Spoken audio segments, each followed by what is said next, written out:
Hello friends, જય શ્રી કૃષ્ણ. હર હર મહાદેવ. કેમ છો બધા? તો હું ફ્રી થઈ અને મશીને બેઠી હતી અને પહલ એનું હોમવર્ક કરતી હતી અને કીતુબેન બનાવતી હતી ઢોસા.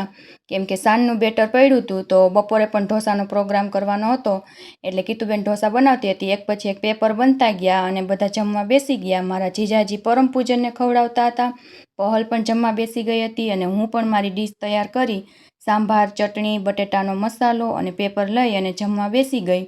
પછી પહલ ગુવાર સુધારતી હતી. એની ફેવરિટ સિરિયલ આવતી હતી જેઠાલાલની જોતા જોતા, અને અશોક પરમને સુવડાવવા લઈ ગયા હતા. અને છોકરીઓ માટે નાસ્તામાં સિંગ ભજીયા બનાવવાના હતા તો એ પણ બનાવી નાખ્યા. અને સિંગ ભજીયા અમે કઈ રીતના બનાવી તેનો ફૂલ વિડીયો આપણી ચેનલમાં છે, જો તમારે જોવો હોય તો ચેક કરી લેજો.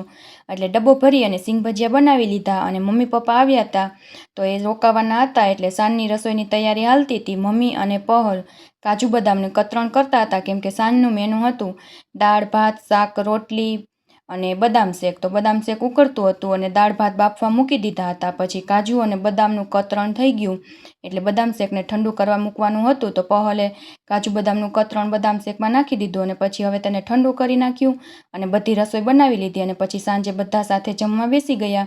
જો વિડીયો ગમ્યો હોય તો લાઈક કરી દેજો, ચેનલને કરી દેજો સબસ્ક્રાઈબ. Thank you.